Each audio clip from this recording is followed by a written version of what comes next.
This is question number 13, which said, what is the most likely reason the author wrote this selection?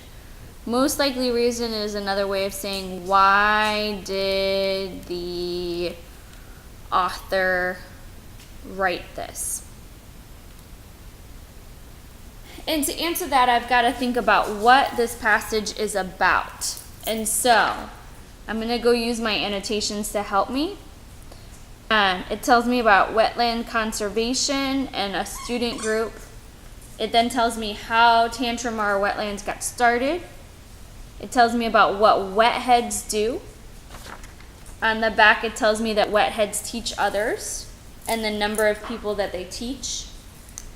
It tells me the impact that wet heads are having, the awards that they've won, and the benefit of being a wet head.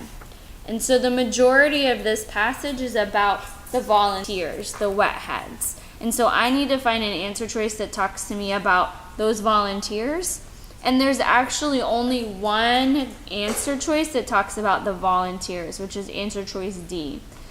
Answer choice A says to inform readers about the importance. It mentions that, but the importance of wetlands very briefly. So that's not the primary reason why he wrote this. Answer D says to advocate for more programs. It actually doesn't talk about more programs. It just talks about the work that this group is doing and maybe starting more programs through this group. Answer choice C says to encourage young people to learn about wetlands. It actually doesn't ever say that. It just talks about the work that this group is doing to teach people.